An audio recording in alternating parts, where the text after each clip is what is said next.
Secretary of Defense Pete Hegseth directed the military branches to develop sex-neutral standards for combat arms jobs. The March 30th memo also orders each service to develop comprehensive plans to distinguish combat arms occupations from non-combat arms occupations. Typically, combat arms jobs are things like infantry, artillery, armor, cavalry, and special operations, but each branch has good reasons to define combat arms differently. For example, even the Air Force may wish to designate security forces, which are gate guards, but they also guard aircraft, missile silos, bases, and lots of other stuff all around the world, as combat arms, and this is where the biggest changes are likely to occur. The Marine Corps has already adopted gender-neutral standards for 29 jobs back in 2015, and the Army has the gender-neutral high physical demands task test for infantry. So this has been mostly fought over and settled over a decade ago when combat arms jobs were first opened to women. But by classifying certain jobs as combat arms officially that hadn't been before and mandating gender-neutral standards for them,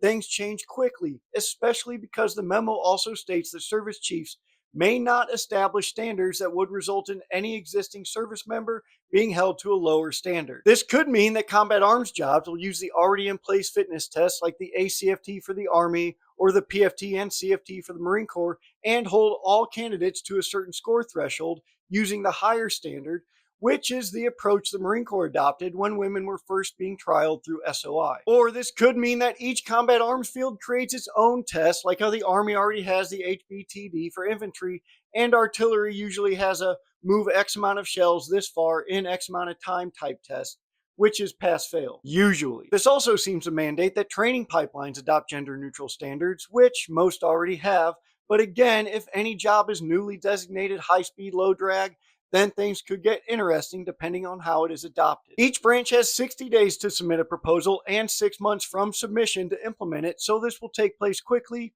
at least when you consider the scope of what could change. To learn more about this memo, read our full story at taskandpurpose.com and follow us right here for more news by and for the military community.